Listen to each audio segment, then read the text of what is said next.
All right. Well, welcome everybody. Hi, Kira. Hey, Brian. Oh, I can't hear you. Oh, no. Oh, there we go. You can't. Okay, you can hear me? Now I can hear you now. Oh, I love that. Yes. I love this. I love the hands. I love the arms. I got my DJ Yes. look going on. It's a rally. This is a good day. Absolutely.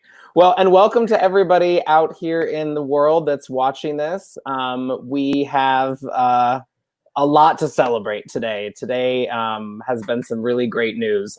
My name is Brian Silva. I'm the Executive Director at the National Equality Action Team, NEAT. And I'm Kiara Johnson, the Deputy Executive Director of the National LGBTQ Task Force. Yes. And we want to welcome you to this virtual national rally on Decision Day for the Title VII cases that were decided this morning. We have a lot of folks that have helped to make this day possible, and Kira's gonna give us tell us a little bit about them. I have the privilege of giving shout outs to our 4 big partners, NEAT, I'm giving you some love, Brian, to PFLAG, to NCTE, and the National LGBTQ Task Force. Thank you. We couldn't be doing any of this without you. And our 100+ partners who are in this fight, not just for one victory, but they're in it to win it until we win full liberation for all LGBTQ+ people. And I'm gonna cue a video of thanks to you right now.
That's amazing. I can't believe we have over 100 organizations from across the country that are supporting this and helping make it happen.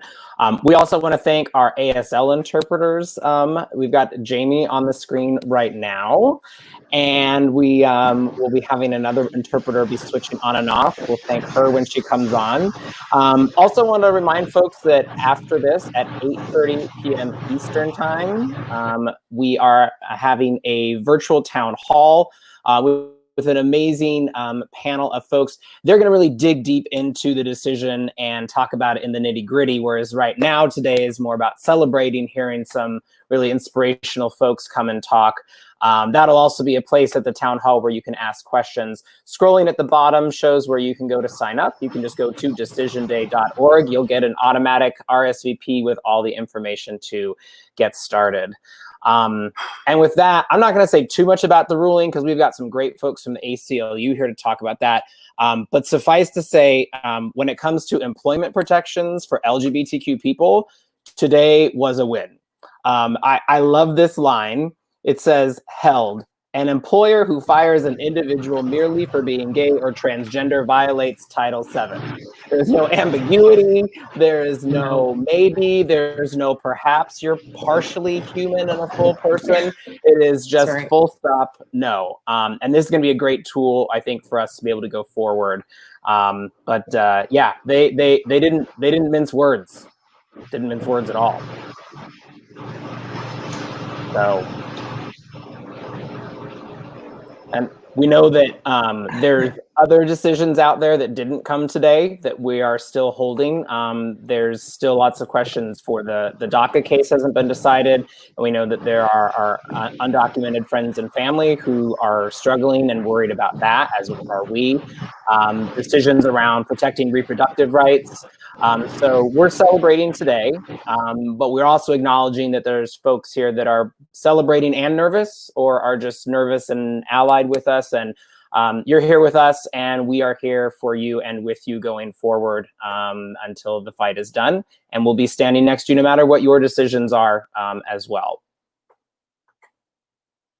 Can you hear me? Yeah. All right. I want to just take a little bit of time. Brian and I were talking a little bit before we went live, and we're asking each other how we were feeling. And, we've discussed how we're holding this amazing celebration, right? This affirmation of ourselves, of our families, of our loved ones, of our community. And at the same time, we're in a global pandemic, right? People can't love and hug and see and touch their loved ones. People are dying from this virus, and we don't have a vaccine yet. Trans women of color are being murdered in the streets, as are Black folks across the country. This week, last week, daily. And we know that each and every one of you, like us, is holding a complexity of emotions, and we invite you to bring all of that into this space, right? We want to celebrate our full selves, right? But this is a step in building a foundation, a strong foundation, and we also know that this isn't the end of that fight. So we're looking forward to working with you as we move forward, and bring your full selves into this, as our speakers will do. Yeah, absolutely. And speaking of which, I'm going to let you introduce our first set of speakers. Absolutely. I am super excited to introduce our first set of speakers from the faith community. I am a Georgia homegrown, born queer person, and it makes my heart sing to have these progressive faith leaders, Reverend Elena Vera, Bishop Tanya Rawls, and Rabbi Joshua Lesser, to kick us off this evening. Thank you for being with us. Thank you. It's wonderful to be here and to join you all in this moment. Today is a historic win for trans people seeking basic civil rights in this country. The right to earn a living, to be treated fairly while doing so, to be recognized in our dignity. And by extension, it's an encouraging moment in so many ongoing struggles. It came along with a decision helping to protect trans immigrants from the unchecked power of ICE, and heartbreakingly, also with a decision preserving violent police from facing any consequences for their actions, even as we mourn the murder of Tony McDade. It is important that we feel this win, that we allow the relief and the joy of this moment to strengthen us, to take a moment to feel it, and then to gather that strength and let it bear us up as we struggle further in the fight for racial justice in this country, for economic justice in this country beyond the right to work, for healthcare beyond the whims of employers, and housing for all, and so much more we need to be truly free.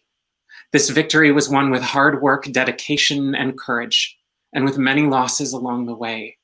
We lost Amy Stevens, who did not get to see her perseverance bear fruit. We cannot lose you. Today's win is a reminder of how powerful we can be together, and this world needs you and your power. However humble, however gentle, however small, this world needs your bravest self, your truest life, your wildest hope. That is what love asks of each of us. Love asks us to grow, to love bigger, to reach out and join each other and move the world together. You can see it all across this land as so many of us and our neighbors rise up to answer that call, to move justice for Black lives, for immigrants, for disabled people, for Indigenous people, for our rights to simply live. They have answered love's call and called out in turn. Love asks for all of us. So, my beloved trans people, please stay and hold on and rise. We won't leave you behind, I promise. And our beloved cisgender neighbors, family, friends, we need you to fight for us, to show up and use the power that you have, whatever power you have, to demand justice and help us build a world with room for us to live. Because together we can move the world. We can win. We have proved it. You are not alone. There are so many of us brave, decent people working together to build a hope we can trust, a world where we can thrive. We are joined by our countless ancestors and our hopeful descendants and a vast and mighty human family, and we are in this together. There is a place for you, and so much love for you, and so much more for all of us to be. So reach out a hand and hold on. And may all the blessings of our history, our future, and this urgent hour of the world help us to keep being so brave together. Amen. Well, can I get a whoop whoop about our win today? Whoop, whoop. Whoop. All right. My name is Bishop Tanya Marie Rawls, and I use she, her, and hers as my preferred pronouns. My mother's name is Josephine, and my father's name is Aristotle. My maternal grandmother's name is Jewel. My mom passed at 58, my maternal grandmother at 56, and my father at 35. How they died is not as important as the fact that at 62, I have lived longer than them all. That leaves me in a very interesting position. I don't know if my hair will turn fully gray at 65 or 70. I can't answer the medical questions that are coming up now as I am aging and they ask me about my bloodline. Outside of missing them and the opportunity to share so many amazing, monumental opportunities in my life, I actually feel them with me today. I feel them with me as we mark this momentous Supreme Court decision that is extending what should have already been given rights, but definitely extending these rights for protections in the workplace for gay, lesbian, bi, trans, and gender nonconforming people. While this position in my life right now is interesting, I'll call it interesting, it is interesting for me to note that I am not alone, that my ancestors are in this moment with me. They are here with me right now. Today's decision is incredible by any measure that we can imagine. This is an incredible day, but the fight has been long and hard, but it also isn't finished. The ancestors are celebrating this one more step toward me being fully recognized and protected as a member of the human family and others like me as I am queer, as I am a same gender loving woman, as I am Black. On Sunday, however, I want to share some good news with you all. I welcomed the newest member of our family, my great grandson, Zaire, is now here. He is beautiful. He's a healthy child. I look forward to seeing what exciting things God has planted within him.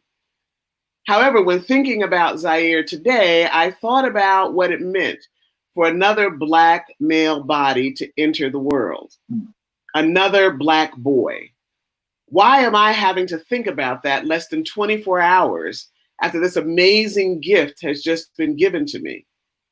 That thought has increased my commitment, as I hope it increases all people of faith and others, people of non-faith, to fight for a world that will judge young Jair on the basis of his character, as Dr. King begged, asked, demanded, and not just on the color of his chocolatey brown skin. I also fight so that should he find that the gender assigned to him on his birth certificate does not align with who God has actually created him to be, that he will be safe.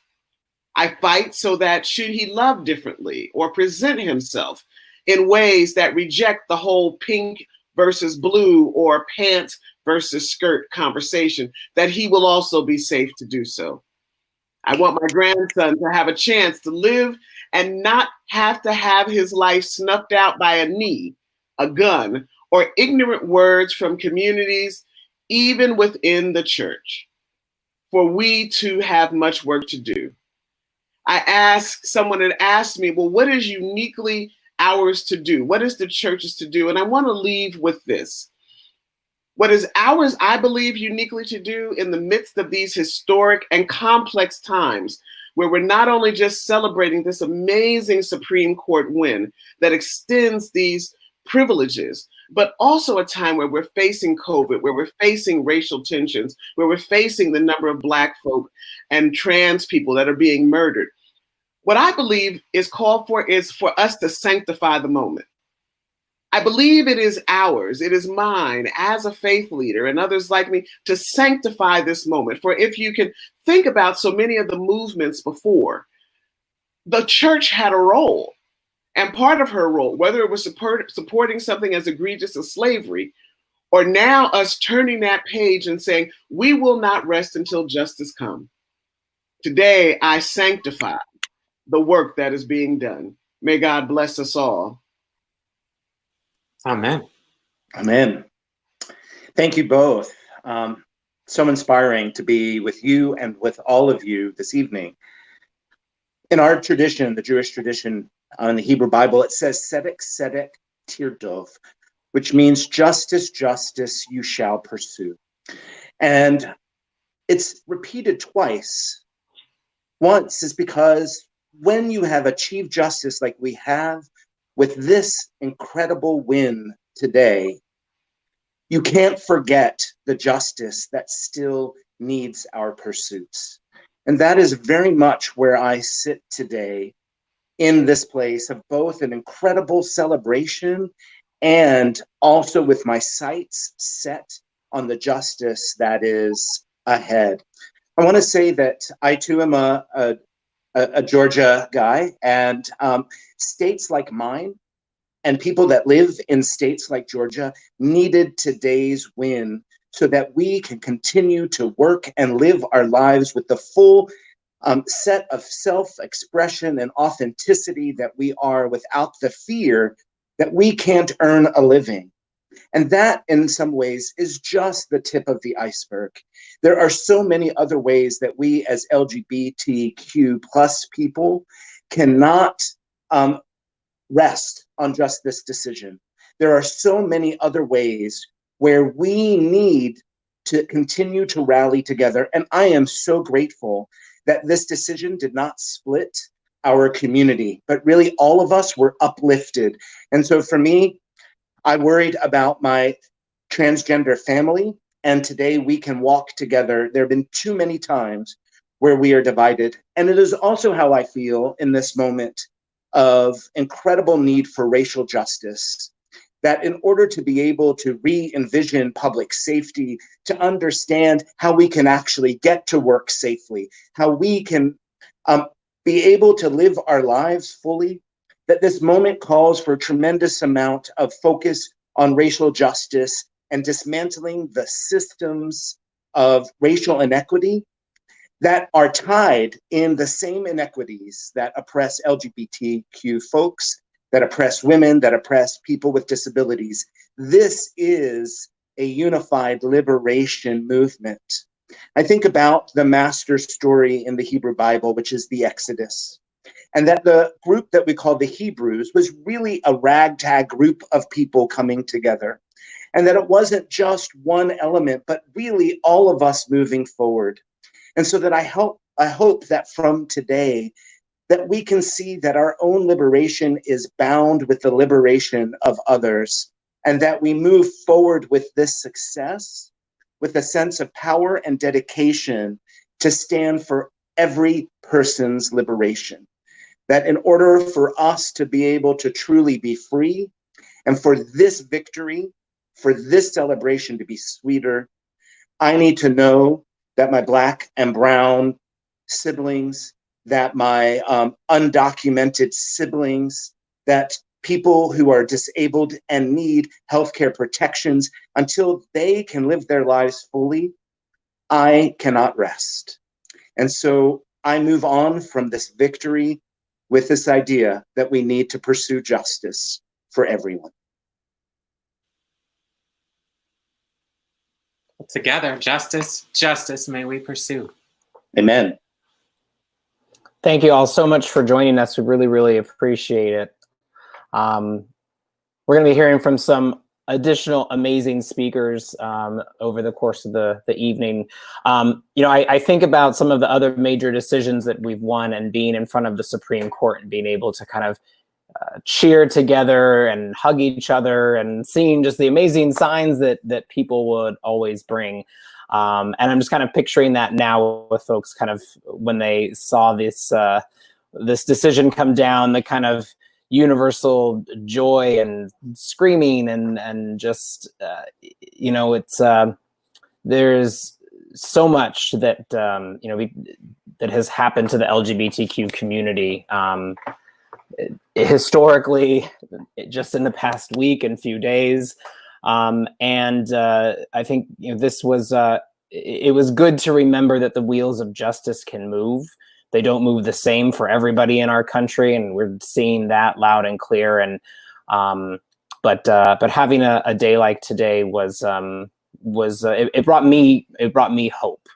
It made me think that there is there's a path forward. There's the hard work that so many of you watching who have volunteered for state campaigns and candidates and national campaigns and all kinds of legislation that sometimes it works. Sometimes there is a win, and also that the system still needs to change. That we shouldn't have to fight for our basic dignity. We should not have to, we shouldn't have to beg a court to recognize our humanity and our equality. But while we work to change the system, we're also working for, we're also going to work that system over, and we're going to move these things, which is, it's a big deal. It's a big deal today, and I'm so happy to be here and being able to share it with you. We're getting ready to bring up our next speakers. We're just bringing them in as quickly as we can, getting them logged in, and the next folks that are going to be coming up are from the ACLU. We have Chase Strangio. We have one of the plaintiffs, Gerald Bostock. And then we have Melissa Zarda and Bill Moore, who are here representing who's not able to be here with us today. And I'll just say real quick before I leave that the spirit of Amy is here with us as well. And she wasn't here to see it in person, but her spirit really carried us through. So welcome, everyone. I'm going to step out. Thanks so much. Hi, everyone. This is Chase Strangio from the ACLU, and I had the privilege of being a lawyer on Amy's legal team. And I just want to say, this is an unequivocal win in these cases. The 6-3 decision does not mince words and makes clear that there is a per se rule that federal prohibitions on sex discrimination include LGBTQ people.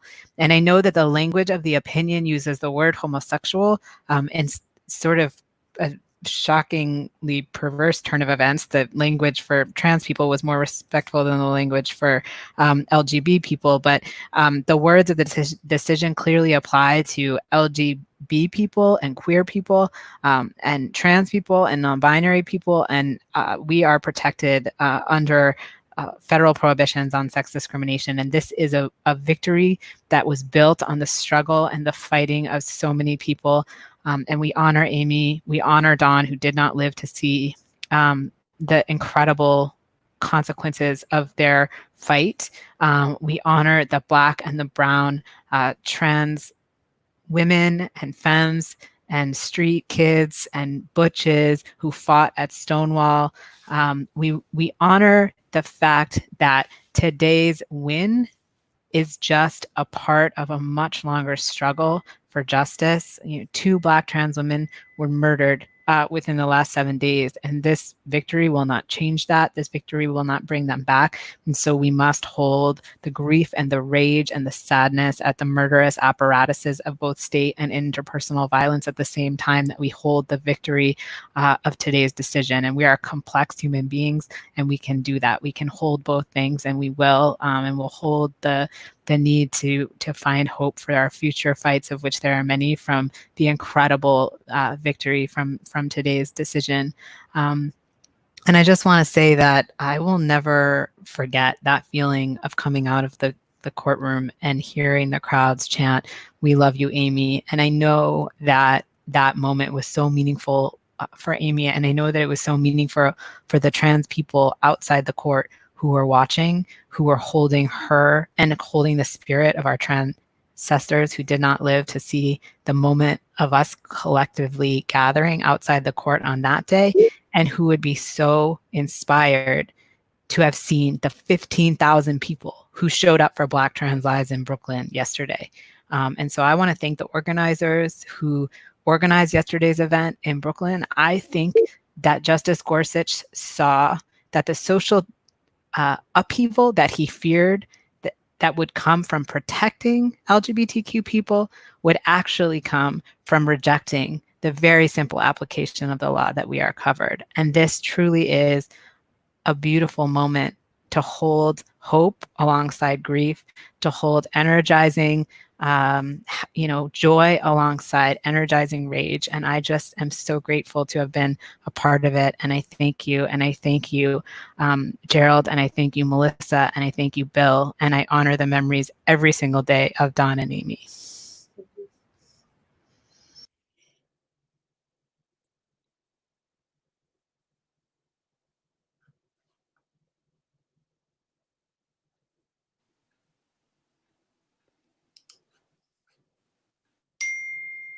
Well said.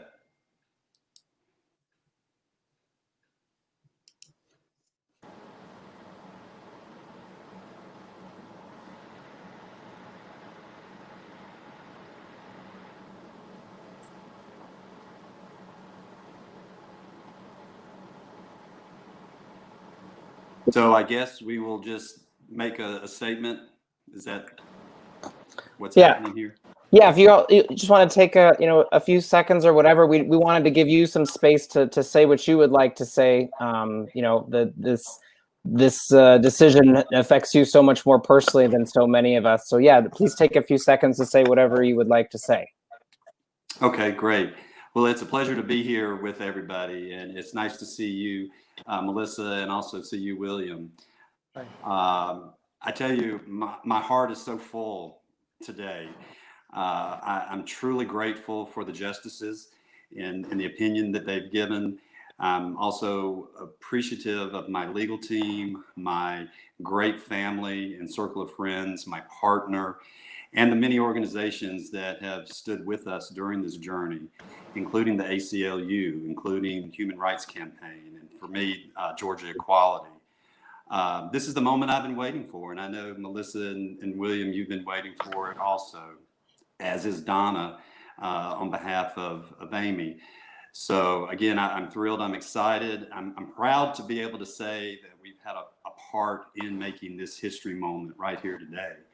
And without all those other people that we've talked about, I know personally I would not have made it to this point. And it just thrills me that the justices made such a clear statement in that opinion. And I think that's the groundwork for so many more good things to come. And I believe it was Brian, I heard as I came on that he mentioned hope. And that's exactly what I feel. I feel hopeful more so than ever now. And I think this is first steps in the next direction we need to take. There's still a lot of work to do, and we need to work harder to do better.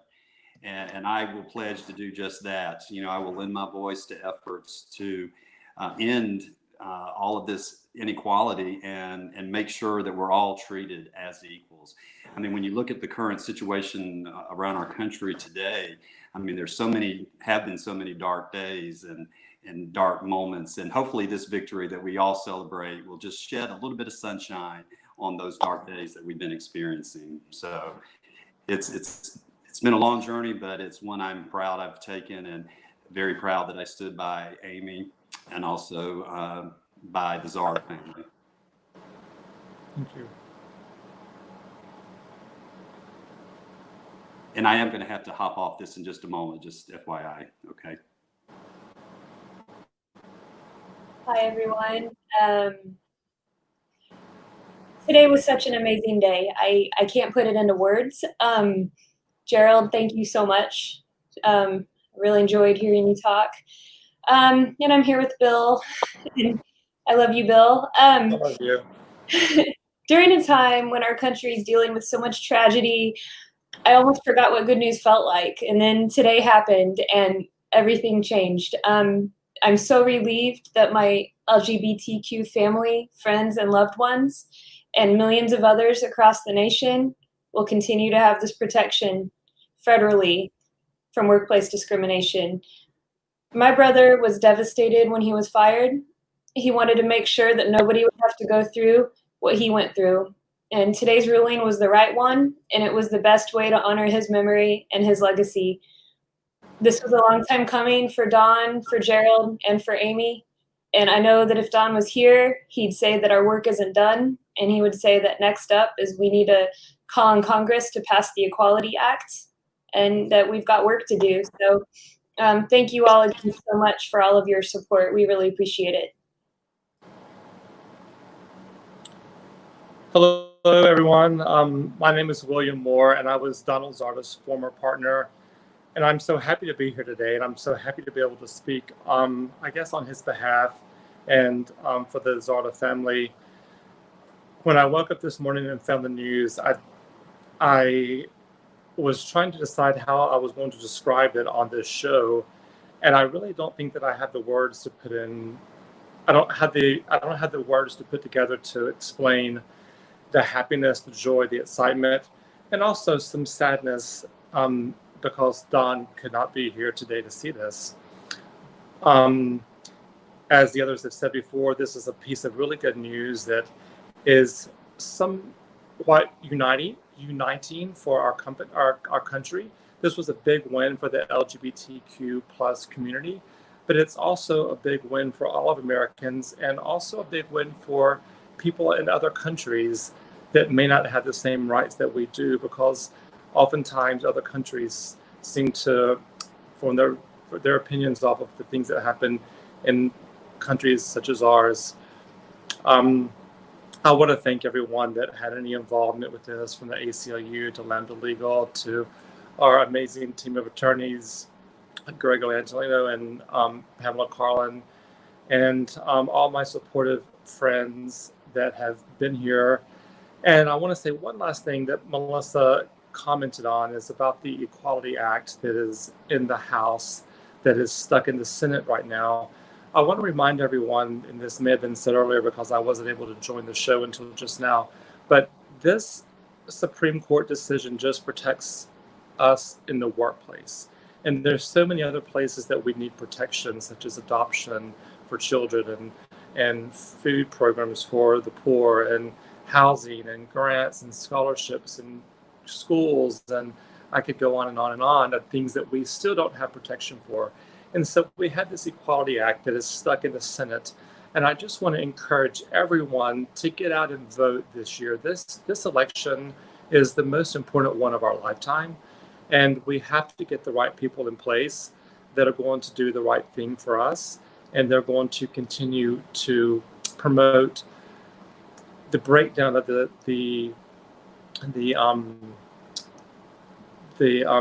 gosh, my mind is blank. The separation and the separation that some of us have seen. We need to get people in place that will pull us together, get this Equality Act passed, and get our government into a better place. Thank you for taking the time to hear me today.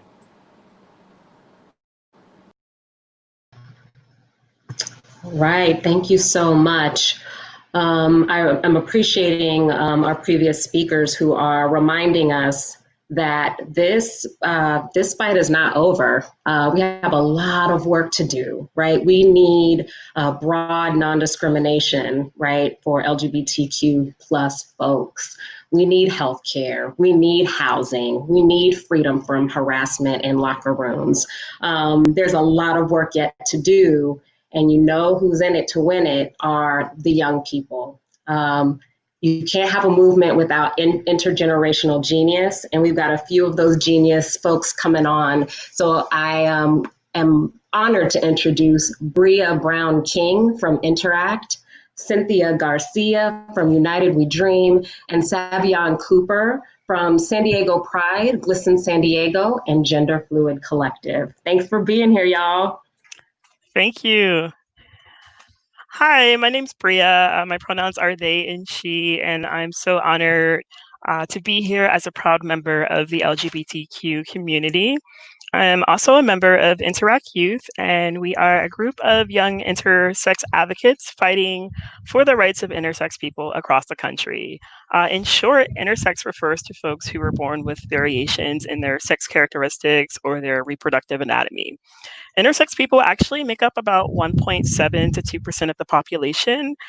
And while the court's decision today did not mention intersex, we are still very heartened by their decision. For many of us, working to pay bills to provide for ourselves and our families is a reality. The right to work free from discrimination is a human right, and today the court took a step to acknowledge that. While this is a critical moment for the LGBTQ plus community, we must also continue to acknowledge the systemic racism that is still claiming the lives of Black LGBTQ plus folks, especially trans women. Black trans women are still facing high rates of unemployment and discrimination in the workplace. And while there's still work that needs to be done, we do want to applaud everyone who has played a role in today's victory. Today, we took a step in the right direction, but we also must continue to push against oppression and demand justice for all. So thank you so much for the opportunity to share this space. I really appreciate it, and I'll pass it over to my friends. Thank you so much, and thank you for having me here today. My name is Cynthia Garcia. I am part of United We Dream. I'm a DACA recipient. I'm undocumented and unafraid, queer and unashamed. And today's victory is a small reminder that we can continue to push for the protection of all LGBTQ bodies, regardless of status, regardless of race, and regardless of any other identities they have. I also think of the pending decision that is also at the hands of the Supreme Court as we await the DACA decision. And knowing that Thursday, we may still see another decision, and we're awaiting whether that'll be a favorable decision. We have over 267,000 undocumented people that identify as LGBTQI folks. And so what I think that today is a reminder of is the work that we continue to need in our communities to protect all people, regardless of their immigration status, and especially in this moment, to continue to drive the liberation focused on trans life matters. And so I am super excited to be joining these conversations, to continue to learn and build momentum and build movement with everyone who's coming at the table. Continue to stay safe. We know that COVID-19 impacts communities of color at a higher rate. And so however you choose to show up, and regardless of what that Supreme Court decision is for my undocumented people, know that we're here for you and we're gonna continue to fight. And today was what comes out of community showing up for each other. Thank you. That was really great. So hi, my name is Savion Martin Cooper. I use they, them pronouns, and I am a proud member of the LGBTQI community. Currently, I'm a youth advocate in San Diego, sharing my experiences and supporting Black and Brown bodies with Gender Fluid Collective, educating others through Glisten San Diego, and showing up and out with San Diego Pride. Before this pandemic ever hit the States, I've been scrambling to find work and help pay necessary bills. This is purely due to my intersecting identities being Black, trans, and queer. There are subtleties in every interview that I've been in, even if my qualifications meet the bar or even surpass it.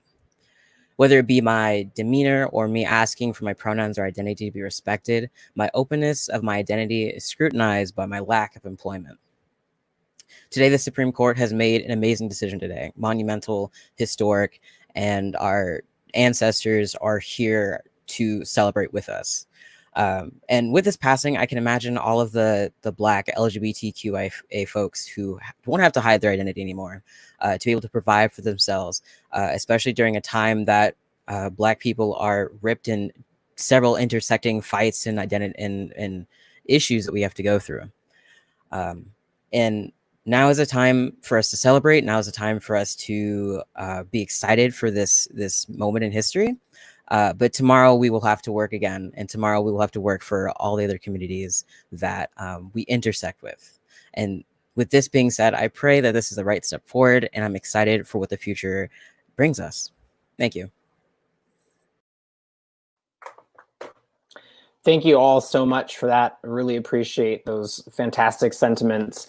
And I'm a former teacher, and so anytime I see young people, whether they're students or young adults, I just like to shut up and listen. And this is just another reason why, because these folks are the ones that are going to carry this movement, I know, when I'm long gone. And I love it. I love that there's just the comments are just an acceptance of everyone and everything. So thank you, and thank you for your fight and the fight that you're doing, and especially the fight for issues that are part of our struggle, like DACA. That's very appreciated. She wasn't on before, but I just wanted to say an introduction. Thank you to Jenny here, who's our other ASL interpreter. We really appreciate you being here and a part of this. Next, I'd like to introduce from the business and labor communities, Sarah Nelson from the International Association of Flight Attendants, and Alex Papastrat from Dow Chemical. Thanks for being here. Thank you so much. It's pretty amazing to be here with Alex today and to celebrate this incredible decision. I am actually, I've been sitting here listening and taking it in, and thinking about all of the times that people have felt discriminated against in their workplace. I mean, I know that our union was formed in 1946 to beat back discrimination. It's the entire reason the Association of Flight Attendants was formed. And we were a part of fighting for anti-discrimination provisions in our contracts. And that was the first step forward. Every step forward makes the next step possible. And it was possible to do this in our workplaces because we were able to talk with each other about the issues that we were facing and have a safe space in our union to identify those problems and actually come together to solve them, because we knew that if someone could be discriminated against because of the person that they loved or the person that they are, that management could have a say about where we spent our Saturday night, or what church we go to, or in a flight attendant's case, just for gaining 10 pounds. So discrimination anywhere leads to discrimination everywhere. And as we say, until we are all free, none of us are free. So I really implore everyone to look at this moment and see that this is about eradicating discrimination from the workplace, yes, but also the workplace is a place where we can come together, because it's a place where we don't self-identify. Actually, the boss chooses who is going to be in our workplace together. And so we have a chance to really join together with Black, Brown, Indigenous, LGBTQ, Black, trans, women. All of us can come together in this place and hear from each other and understand that we have so much more in common than anything that can divide us. And that is what's happening right now in the streets, is that people are saying, we have so much more in common about how we want to live and who we want to be. And we are not going to be defined by people who say that we don't want other people to thrive, that we can do better when other people hurt. That's not who we are. And out in the streets right now, we're saying, you're going to stop killing Black people. You're going to stop killing Black trans people. And in this moment, with this decision, I am certain that it was the protests right now, but it was all the protests that led to this moment as well that made this day possible. And so those protests only work when Black, brown, Indigenous, gender expressions of all kind come together in unity to say that we are one. And that's what we do in the labor movement all the time. This is where many of these issues have started, in our workplaces. This is where we have pushed our businesses in many cases to be more open-minded about this, more progressive about this, even more progressive than the courts in many cases. But we have so much more to do, as we know, because we know that this decision doesn't make a difference about someone who wants to go get healthcare services and possibly be denied in the middle of a pandemic, or go to get a meal and be denied because of who they are or who they love. And so we have a lot more work to do, clearly, but every step forward makes the next step possible. When we're stronger, when we gain these rights, enshrined in law and precedent and with clear decision, then it makes us that much stronger to be able to reach out a hand and lift others up. And that's what we have to recognize in this moment too, is that not only is this more freedom for all of us, this is also a requirement upon all of us to come together and use this moment for good. Use this moment to show people that change can happen. Use this moment to show people that when people come together and demand that discrimination has no place in our world at all, that we can actually move forward together as a people. So I'm excited. I am overwhelmed with the work that needs to be done, and a little bit amazed at all we have yet to do. But I'm also inspired. I'm inspired because of the words that I've heard here tonight. I'm inspired because of this decision that all of you made happen. And I'm inspired for what that signals we can do in the days, weeks, months, and years to come. So don't forget that can start in the workplace. If you're not already a part of a union, join your union. If you don't have a union in your workplace, I encourage you to organize your union. And if you join a union and you feel that your union is not living up to the values that you live, then get in and lead your union. Because the labor movement is really for all working people. And it's where we can start to make the additional changes that need to be made. So congratulations to all of us, and a step forward. And I'm excited to hear from my counterpart, Alex, about his thoughts on what this means in our workplace and with the way that we work. Sarah, thank you so much for your perspective and messaging on this ruling as it relates to labor. Hi, everyone. My name is Alex Papistrat, Operations Leader at Dow and Global Leader for our LGBTQ+ and Ally Employee Resource Group. As one of the first companies to publicly support the Equality Act and as an original supporter of ENDA, Dow celebrates the recent Supreme Court decision guaranteeing non-discrimination employment protections to the LGBTQ+ community. Although this is a significant win, we realize that it does not cover other areas of life such as healthcare, housing, and credit, among others. Therefore, Dow will continue to fully support a comprehensive, fully federal framework of non-discrimination policies such as the HRC's Federal Equality Act. Dow has had sexual orientation protection in our non-discrimination policy for over 2 decades and gender identity for 13 years.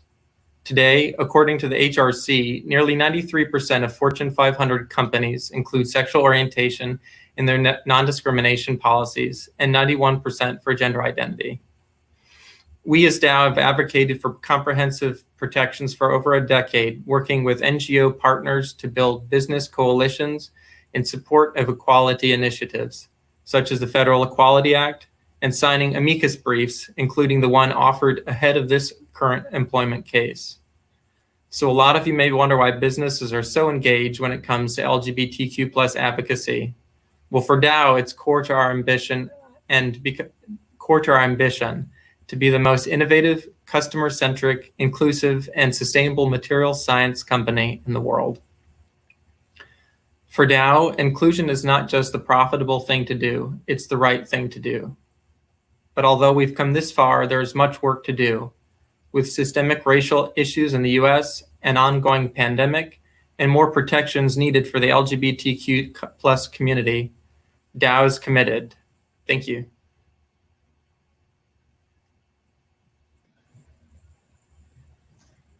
Thank you so much.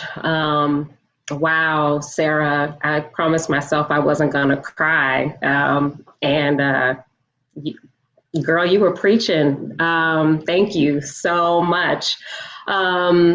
I now get to introduce to you a group of folks who collectively have decades of experience in the LGBTQ movement.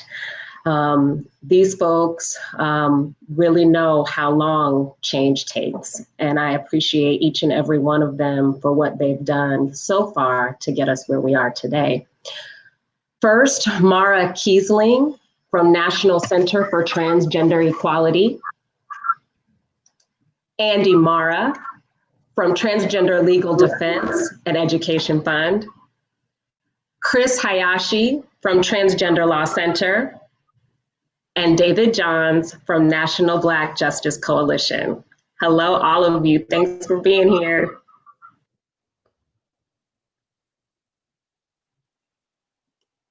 Kiera, thank you so much. I'm Mara Kiesling from the National Center for Transgender Equality. I am so happy to be here with everybody celebrating. I'm so thankful for all the work that everybody has put into this, the plaintiffs, the lawyers, and everybody who's worked on any of this over the last few decades. This is a celebration, but of course it's tempered by the loss of Amy and Don Zarda, but it's also very much tempered by the loss of other folks, the recent murders of Dominique Fells and Rhea Milton and Rayshard Brooks. We need to remember the people who aren't here anymore, who aren't going to benefit from this. And we need to remember that while this is a celebration, progress is not victory. There's so much to do on so many more things that a lot of folks have talked about tonight. We're still expecting some more important Supreme Court decisions this year, as we've said. So next, we have more work to do. There's always more work to do. And I'm going to end by just saying, let's pass the Equality Act and please, please, please vote. Remember that we've come really far, but we haven't come this far to only come this far. So let's stick together, let's keep fighting, and let's keep winning more. Hi, everyone. My name is Andy Mara, and I'm the Executive Director of the Transgender Legal Defense and Education Fund. And in preparing for today was a complexity of emotions, as was mentioned earlier. And in thinking about the loss of life and the amount of hardship and uncertainty that so many of us across the country are experiencing, and yet to see this unprecedented and historic win is a lot. And we are indeed in uncharted territory. And for many, that raises a lot of questions and fear about what happens next. But I would like to remind everyone that this is a time that requires bold action. This is a time that is a time to build up and build off of the many advancements and developments that our movement has made, from Compton's cafeteria to Stonewall riots, all the way up to the moment that we're in today, and in solidarity with other movements that are finally standing up and stepping out and saying enough is enough. I was thinking about where I was years ago and when I was starting in my career. And I remember I went actually to an employment agency, and after completing all the paperwork and going through all the tests and passing all of the check marks, I was still told that I was not able to move on and to receive any opportunities. And though it wasn't said to me explicitly, I knew why. And it was because of who I am, a transgender woman. And at that time, there were no protections on the book where I live. And there were no protections nationwide that protected me and others like me. And today, we have been delivered a historic win, a win that we needed, a win that is going to allow us to move forward and to see further progress in areas where we need it, in healthcare, in housing, in public accommodations. We are going to win. And we are going to do that because of a trans woman who had the bravery to step forward and introduce herself to the 9 Chief Justices, because of the trans attorneys, including Chase Strangio and Gabriel Arkels, who defended Amy, and because of, let's not forget, the law, the civil rights, the Title VII of the Civil Rights Act. We stand on the shoulders of civil rights leaders that have come before us in order for us to get here. And I say to you as a closing remark, don't give up. In this moment, we are on the precipice of transformative change. So do not give up, because our movement has not given up on you. Thank you. Thanks so much, Andy. My name's Chris Hayashi. I'm the executive director of the Transgender Law Center. We are the largest national trans-led organization in the country. Today is absolutely a historic victory for our community. And I ask us to also hold the time that we are in. We are in a time of a global pandemic, of an ongoing epidemic of police violence targeting Black people in this country, the ongoing murders of Black trans women. Just last week, we learned of the murders of 2 Black trans women, Dominique Remy Fells and Rhea Milton, who should be with us here today. Over the weekend, videos surfaced of guards laughing as Layleen Polanco died in her cell. This is a time during which our communities are holding so much grief and rage. And we are in the midst of historic uprisings across the country. So we pause. We pause in this time of grief, in this time of rage, to celebrate together. And as trans people, we hold that trans leaders, particularly Black and brown trans women all across this country, fought for our communities for decades. And it's those folks who made this win possible. We celebrate today knowing we deserve so much more, and that we will fight even harder tomorrow. We know that to make this victory meaningful, we must center Black trans people's leadership and guidance.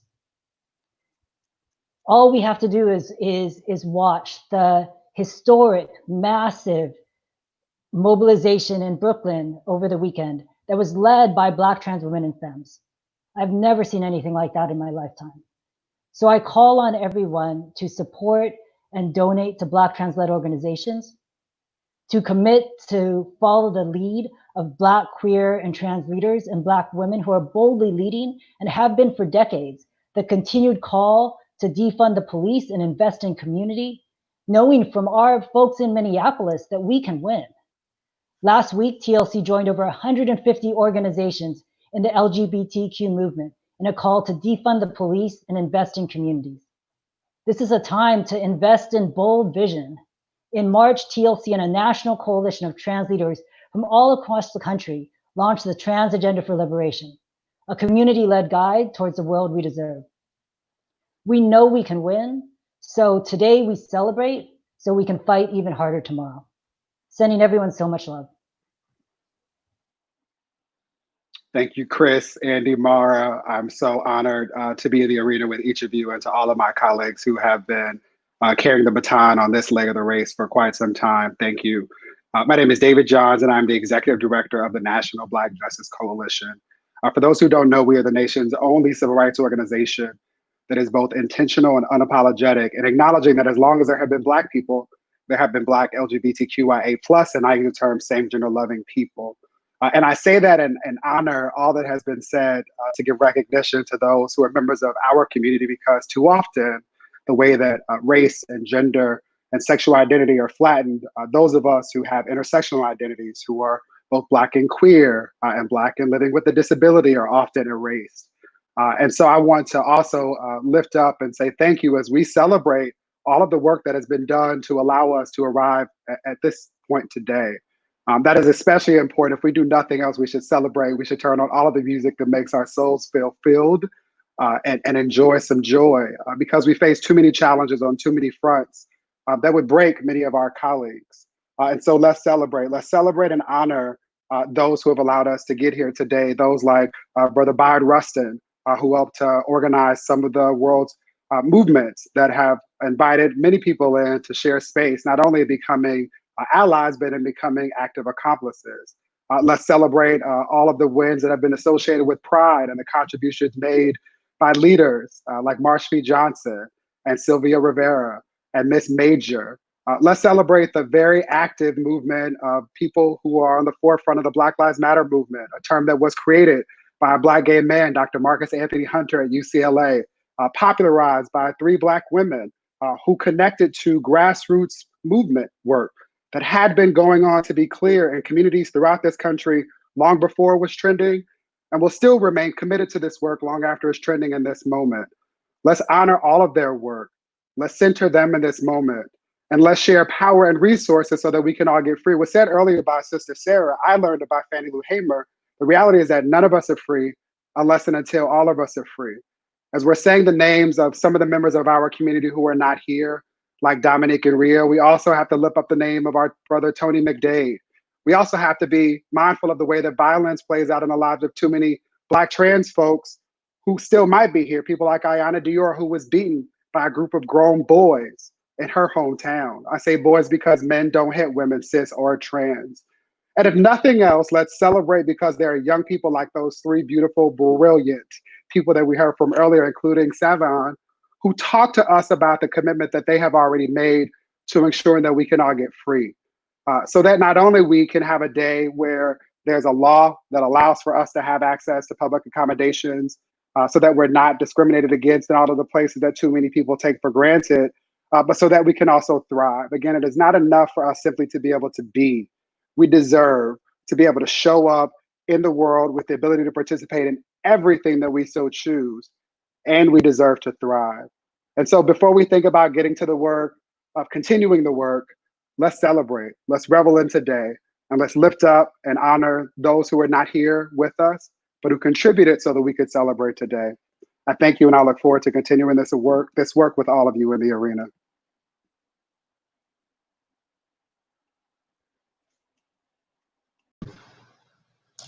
Right. Thank you all so very much. I don't know about you, but I'm missing being in the streets with you all. But this was the first time in a long time where I could hear every speaker in the rally. And they are dropping knowledge and love and compassion. I hope you are feeling the energy that they're giving us, right? It's sometimes it's hard through these virtual spaces, but these folks are talking to you, they're speaking from their truths, they're talking about what they've seen and they witnessed, how they fight for themselves and their families, but how they continue to fight for all of you too. And there's a implicit ask, right, in this conversation and in these stories. The ask is to join us, right?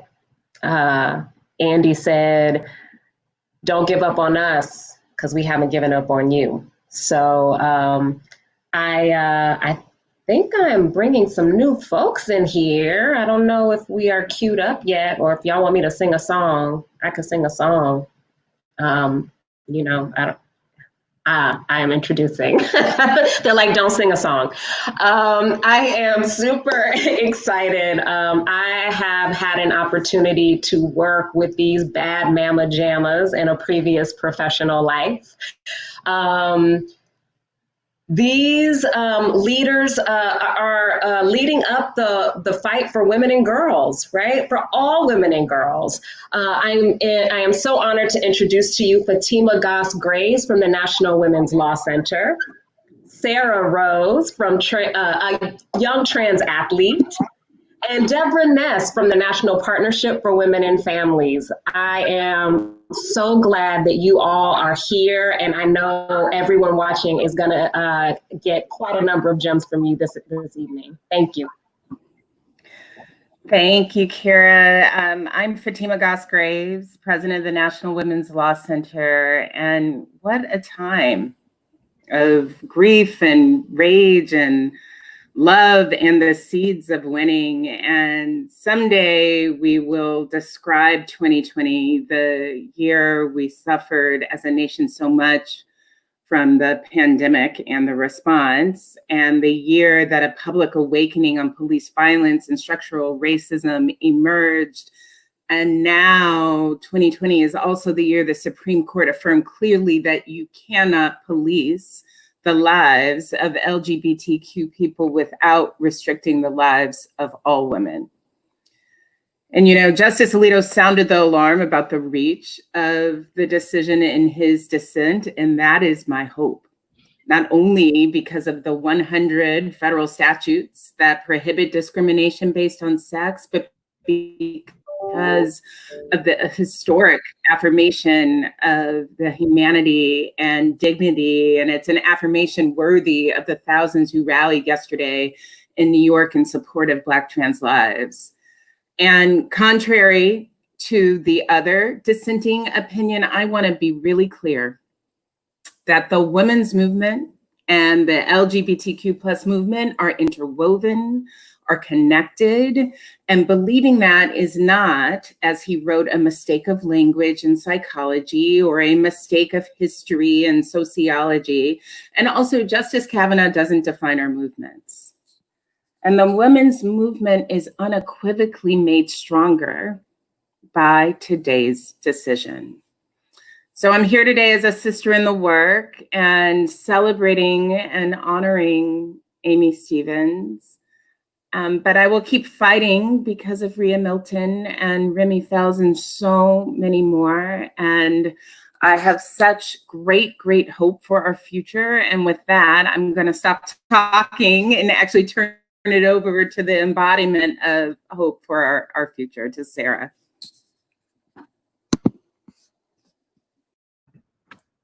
Thank you so much, Fatima. It means a lot.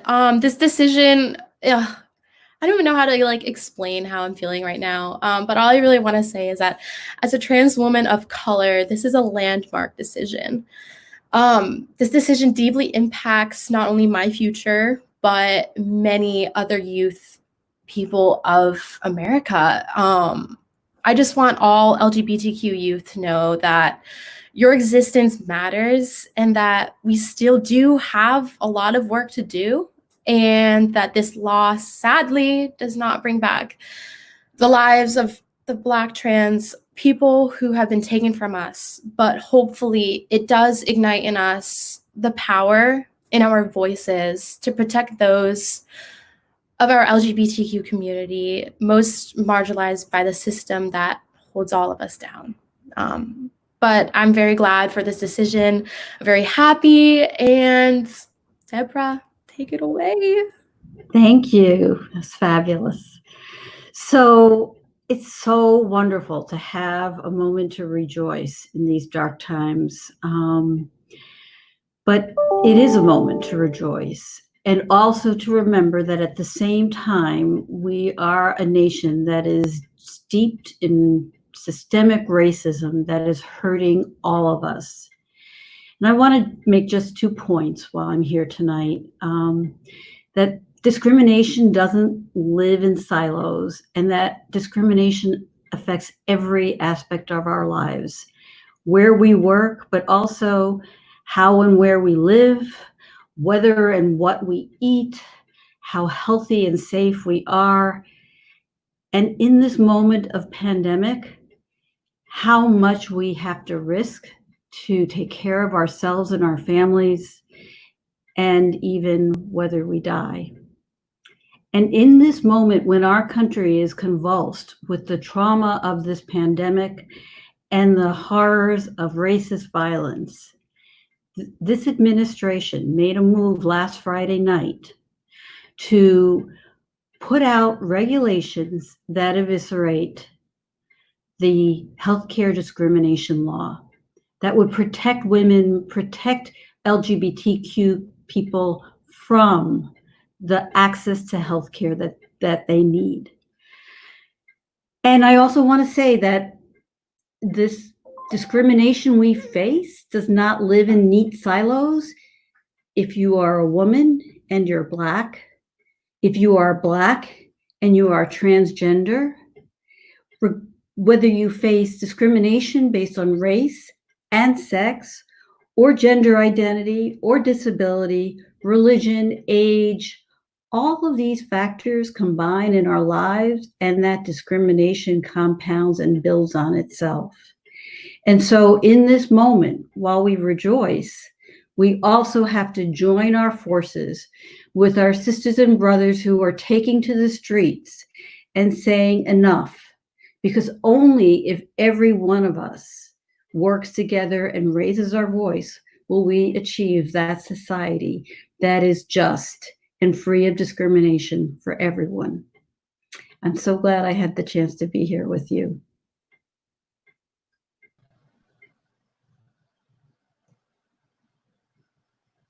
Thank you so, so much. All right. I think, Brian, I think you're up. It is me. So, see, no matter if your rally is virtual or in person, there's still going to be shuffling at the microphone.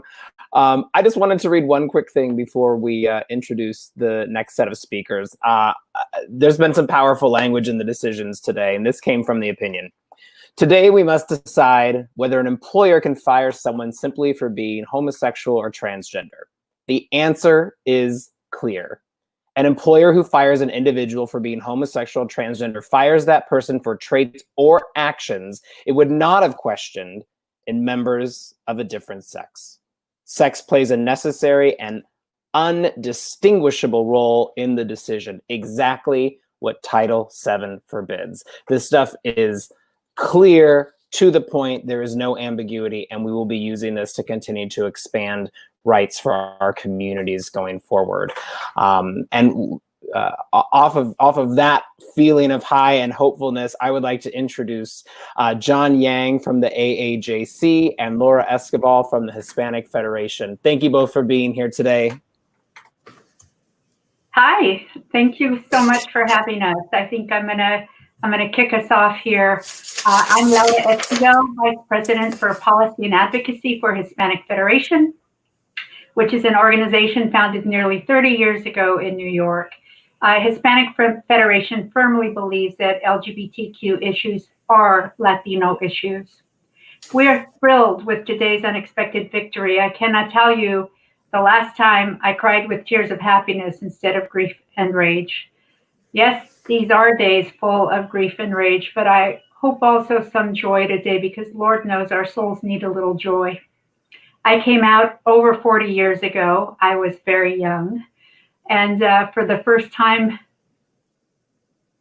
in my life, I cannot lose my employment, or my ability to earn a living cannot be taken away from me because of who I love. I lost a job because of my sexual orientation and the fact that I wasn't willing to hide it. It was a show on the newly formed Disney Channel. My 4-year-old daughter and I were the Hispanic family, and some of the other parents weren't comfortable with me and with me being around their children, and I got fired. I have lived nearly all my life with legal discrimination in one form or another because of my ethnicity, my immigrant heritage, my gender, and my sexual orientation. I know we have far more work to do, but we can and should celebrate this extraordinary decision. In spite of the huge victory for LGBTQ workers, for those of us seeking justice and equality for LGBTQ people, Black, Indigenous people, immigrants, and other people of color, we still have so much work to do. LGBTQ people, and that means me and people like me, are still not protected from discrimination in other areas such as public accommodations, transportation, retail establishments, and federally funded programs such as hospitals, colleges, and adoption agencies. And nearly 4 years ago to the day saw the largest mass murder of LGBTQ and Latino people in this country at the Pulse nightclub in Orlando, Florida, because of hate. We cannot legislate against hate, but we will continue to call on Congress and state legislatures to pass laws that fully protect people based on sexual orientation and gender identity and race and sex and disability and immigration status. Because until our nation's laws address systemic racism, our pursuit for equality will fall short. The impacts of LGBTQ discrimination are felt disproportionately by LGBTQ people of color. These fights for equality are intrinsically tied. And at Hispanic Federation, we will continue our work to dismantle systemic racism and discrimination at all levels until the laws of this country reflect our values of justice and real equality. Thank you. Over to you, John.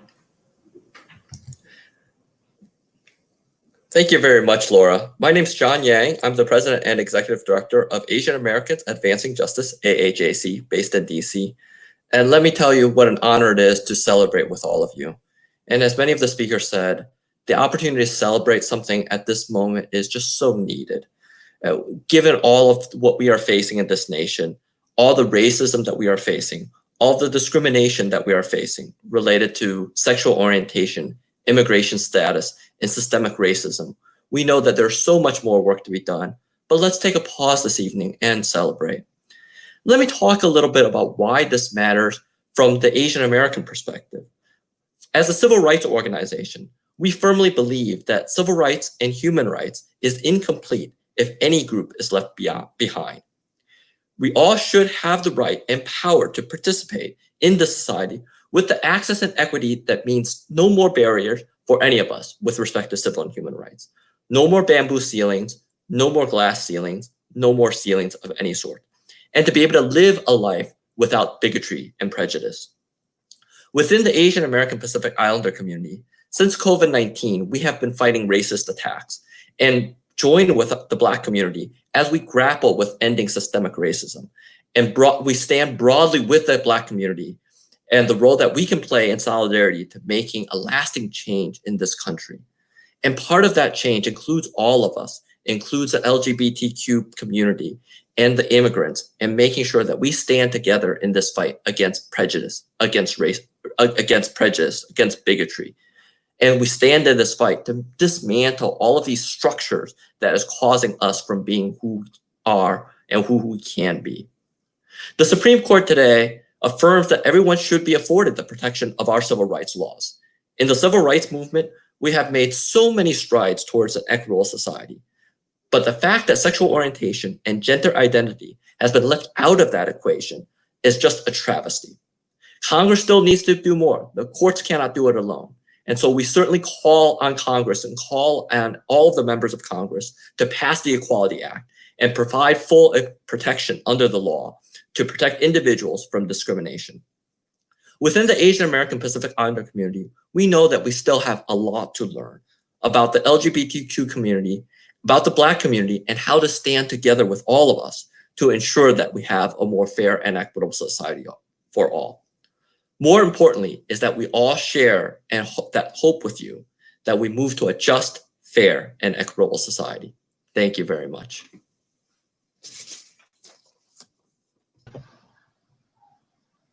Thank you so much. We are coming to the end of our rally. I hope y'all are getting hyped up. I hope we haven't lost you just yet because we've got a treat for you. We are going to hear from two powerful political powerhouses right now, Leslie McMurray and Delegate Danica Rome. These women are, outspoken, they are unafraid, they refuse to be silenced, and I am so excited to turn the mic over to them right now. Thank you so much for being here and telling your stories with us today. Thank you very much. Visibility, as Harvey Milk said, is so important. You know, laws are one thing, but visibility and changing hearts and minds is another. Prior to the Affordable Care Act, I was denied health insurance by insurance company after insurance company after insurance company because being transgender was considered a pre-existing condition. With Section 1557, that guaranteed a non-discrimination attitude towards transgender health care. And with that being stripped away just this week or this past week, it was really disappointing. And seeing this ruling come down is heartening, and I think it's certainly a cause for celebration. In the state of Texas, transgender people had no employment protection, no housing protections. We can also be denied health care. There's a lot of problems in the state of Texas, and maybe checking employment off the list for trans people is a real positive.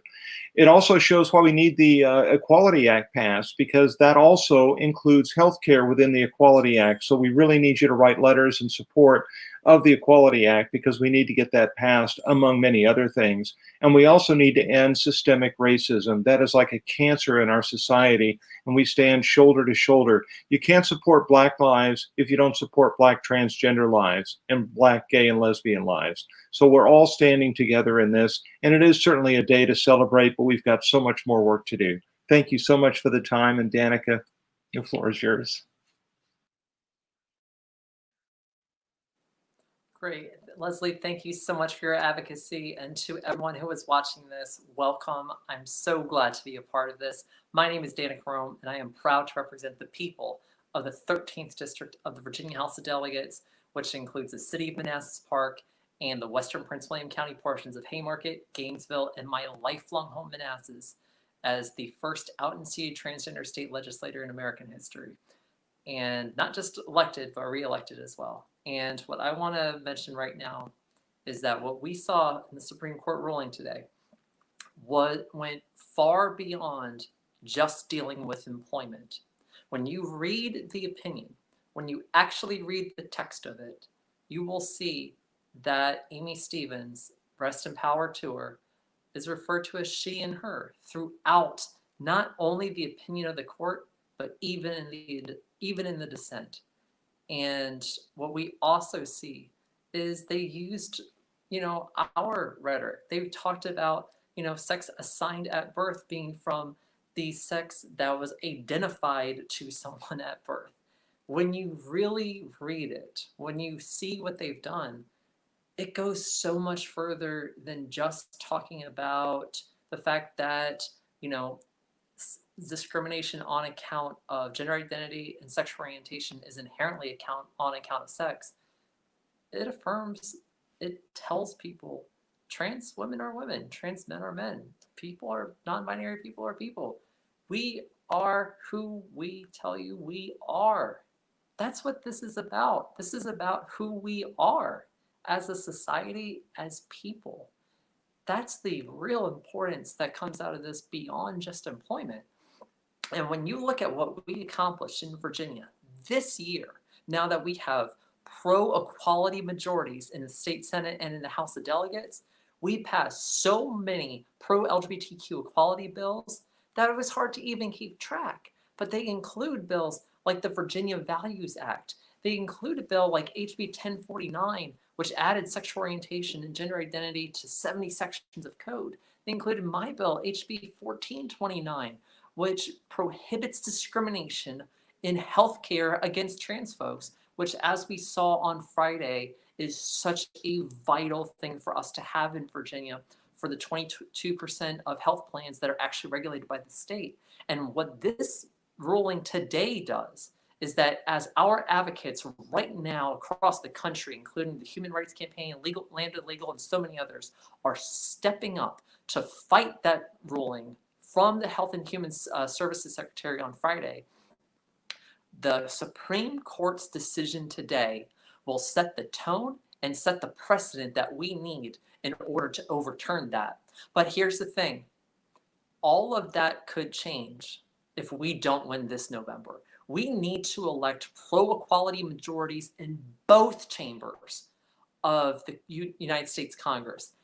Yes, we have it in the House of Representatives right now. We need a Democratic majority in the states, or in the Senate of the United States, because right now, Mitch McConnell, as long as he is majority leader, he will continue to block pro-LGBTQ legislation. We have so much more to go than just employment. And by the way, earlier this year, Virginia became the 38th and final state needed to ratify the Equal Rights Amendment, which I have right here.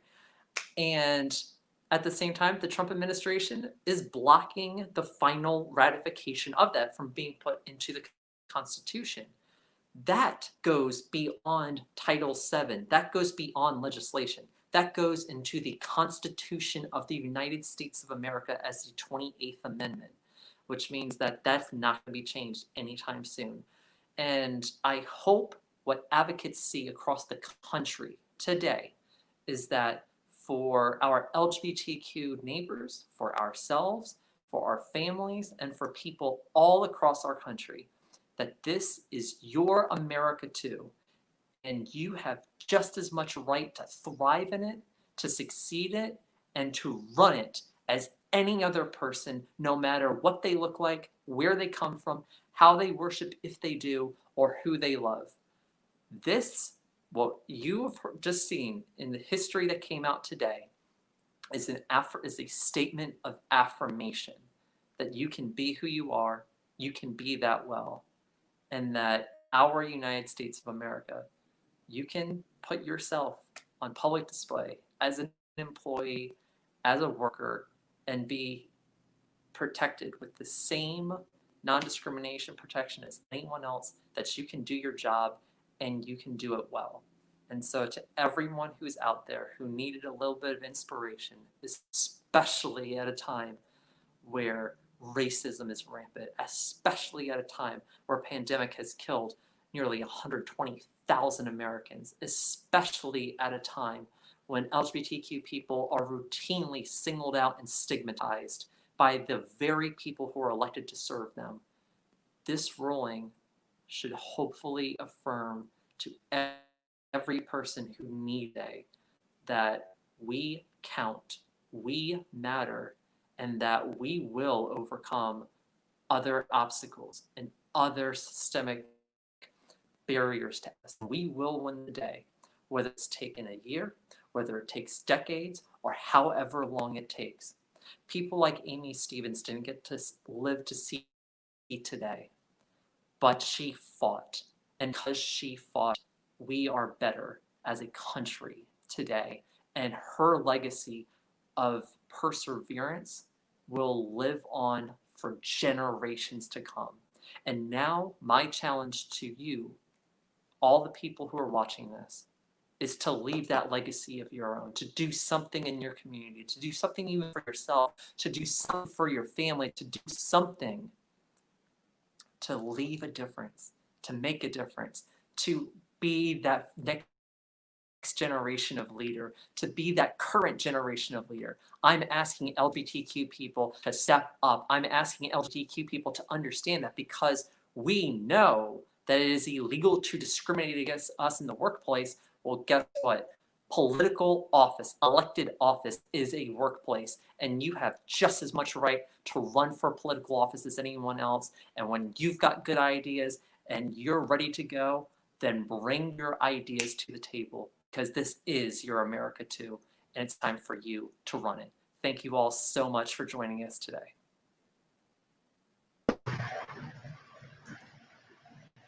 It's been too hard living, but I'm afraid to die, 'cause I don't know what's up there in the sky. It's been a long time coming, but I know change gonna come. It's taken us a long time to get here. And the reality is that it's gonna take a long time before justice is realized. Thank you to all of our speakers. I want to thank our 100+ partners again, our partners from NEAT and NCTE, the task force, and PFLAG. I want to thank every single one of you who made it for part or all of the rally. I want to thank my little person, Perry, here for being here with me. The future is ours. Let's take back this democracy. Today we celebrate another step forward, and tomorrow we get back out in those streets and fight for more. We need to fight for all that we deserve. Thank you so much. If you are not celebrating yet, there is a town hall.